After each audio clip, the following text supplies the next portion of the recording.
Hello and welcome to All Generations. Today I'm going to be talking about Generation Alpha, or rather answering the question, does Generation Alpha exist yet? Generation Alpha is really new. They're not all born yet, and depending on who you ask, they might not even exist yet. Despite this, some people are already talking about them. While you see some various news platforms and marketing agencies talking about Generation Alpha, there's not much in terms of academic research yet, and think tanks haven't really delved into them either for the most part. One of the few academic articles I was able to find that mentioned Generation Alpha was a paper written in 2017 by two researchers in Hungary named Adam Nagy and Attila Kolsi. The article was called Generation Alpha, Marketing or Science, and I thought, I better look into this.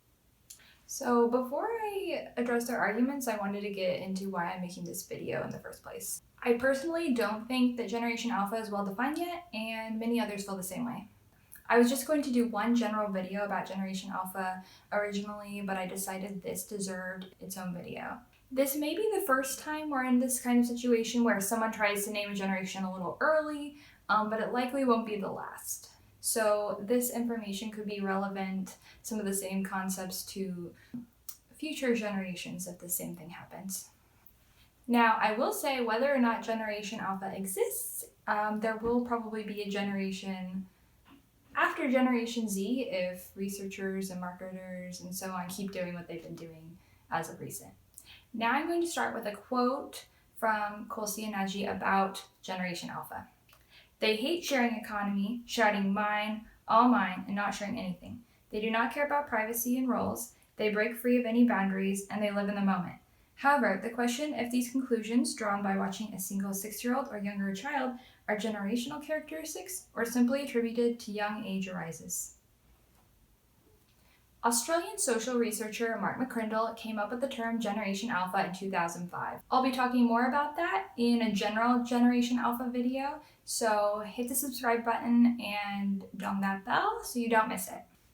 On that note, this is kind of interesting where we're looking at perspectives from different parts of the world. Mark McCrindle in Australia, and then these researchers in Hungary, and so these different perspectives, and then I'm in the United States, could play a role as well. Now, let's get back to 2005. In 2005, Generation Z, the generation before Generation Alpha, was not even done being born yet. And for all we know, they may not be done being born either. The birth years could still extend. Likely not to today, but possibly more than they are now.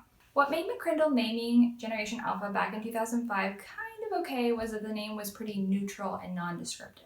If he tried to name them something like Generation Fitness Tracker back then, obviously that would have been problematic since we didn't know if they would like them as they weren't even born. Now let's get into some more of the criticism by going over some of Nagy and Kolsi's arguments. So in general, they criticize McCrindle for being so hasty about things. Nagy, who is a research professor at the University of Hungary, says we can't really be defining or naming this generation when we don't know what their characteristics and values and shared experiences are yet. Perusing McCrindle's site, I found some infographics. So he and his team made some infographics with different categories, and one of those is social markers. And I thought some of them were a little problematic. Let's see if you can spot it yourself. I'm going to go through them. For the builders, which here in the US we mostly call the silent generation, the social marker was World War II. For birth years, they list before 1946, so ending in 1945. Most start the generation around 1925 to 1928. World War II ended in 1945, putting the members of this generation somewhere between 0 and 20 when the war ended.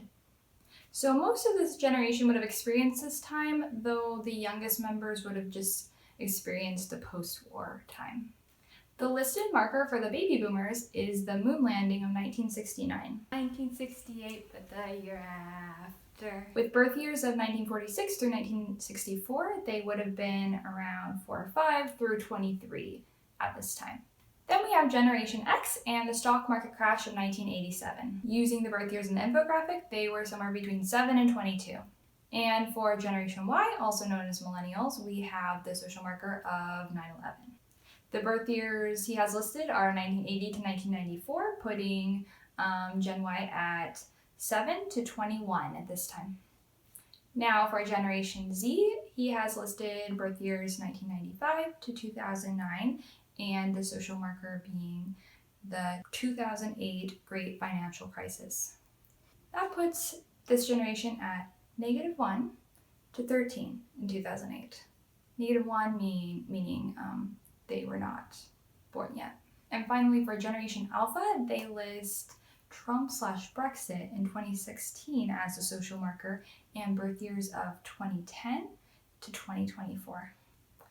That puts these kids at -8 through 6 at the time of the social marker. So, in case you didn't spot it, I felt they got a little bit ahead of themselves starting with Generation Z. Now, I guess it could be a little debatable as the effects of the Great Financial Crisis were definitely felt beyond 2008, but these kids, if they're not even born yet, even 4 years later, they're not going to be comprehending it really. Personally, I feel the Great Financial Crisis was more of a coming of age experience for millennials who were 14 to 29 at the time. And what I would say is a more fitting social marker for Generation Z is our current situation. Now, let's address the Generation Alpha one.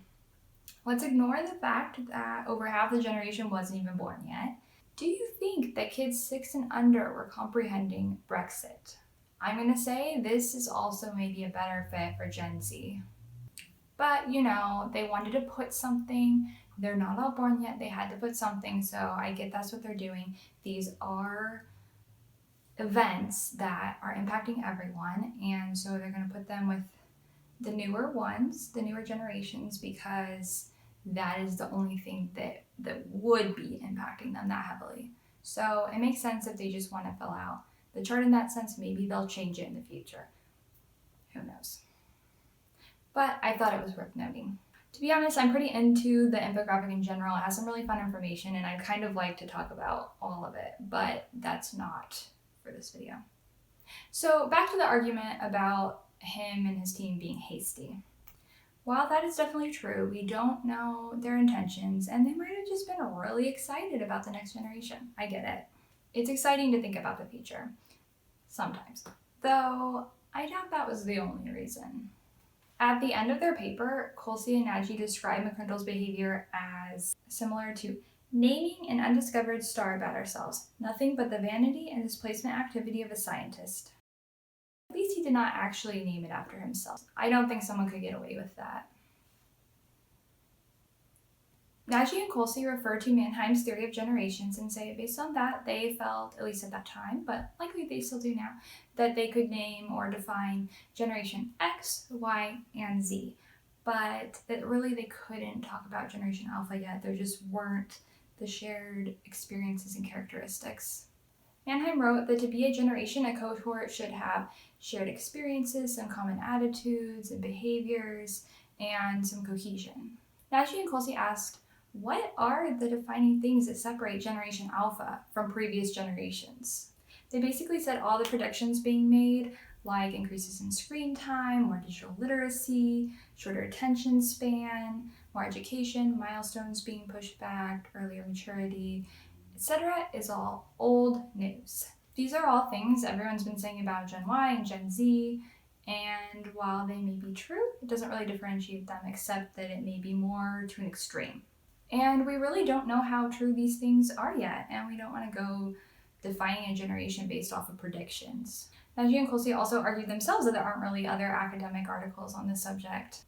All in all, Nagy and Colsey, or at least this is how they felt at the time they wrote it, felt that Generation Alpha exists only to give marketers a new group to target. They say there's no scientific evidence behind the generation. And there's the point that we don't know how long exactly Generation Z will extend. So is there a counter argument to this academic side? Well, I'm going to start off by saying that this is a soft science and people already take different approaches to it.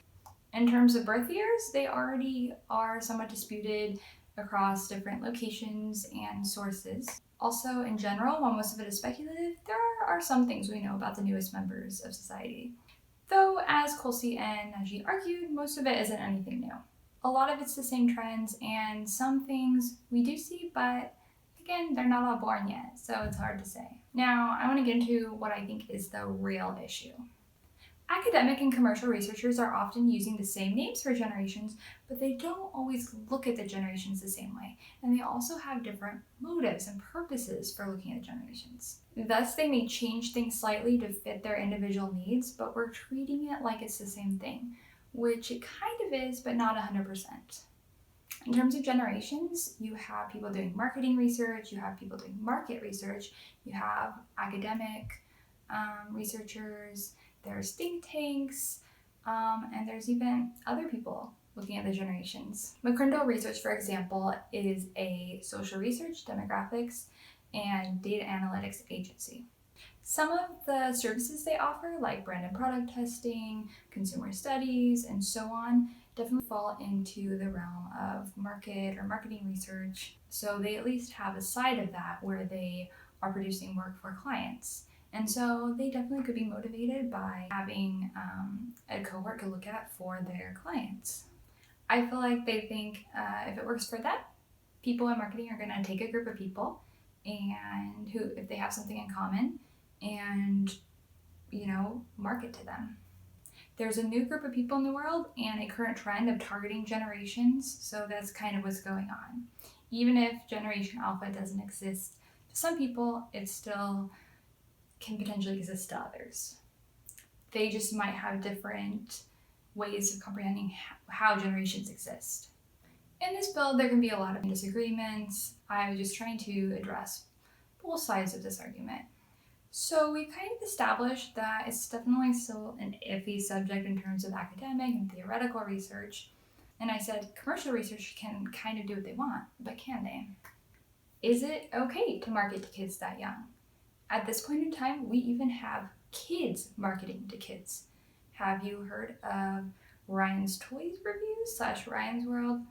The channel, which kind of involves the whole family, did receive a complaint about a product placement or advertisement type thing that was targeted towards preschool kids that was not disclosed. Preschool age kids can't necessarily tell the difference between a commercial and a review.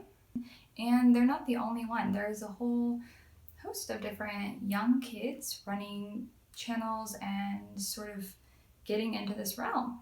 So you can market to kids, and many do, but it just depends on certain things like how you're marketing to them or advertising, what it is and where you are.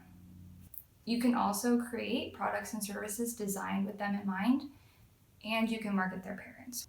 Some people are marketing older generations through their kids.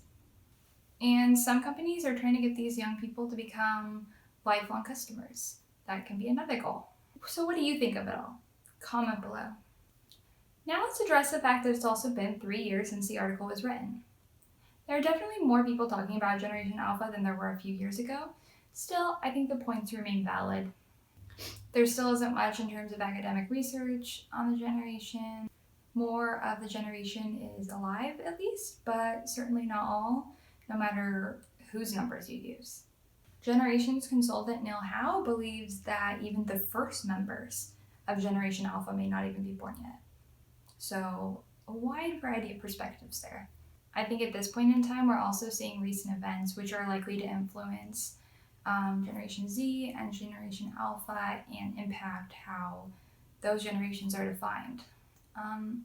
So all in all, I think that just supports the claims of Nagy and Colsey. One thing that Nagy and Colsey concluded was that right now, Generation Alpha is basically Gen Z 2.0. And I feel like that's kind of true. For researchers just looking at social trends, I think that Gen Alpha is still kind of young to be studied, but I do think the people who we're saying could be in that generation could be potentially studied. Just they don't necessarily need to be defined as Generation Alpha yet. The issue is that it's difficult to define right now, and I think that it will become more clear over time. And for people in other fields, they do their thing. I'm sure as time goes on, people will come to accept this generation as valid, whatever the name and whatever the birth years. But what do you think? Does Generation Alpha exist? Comment below. And please give me a thumbs up if you found this interesting or if you didn't. And I will see you next time.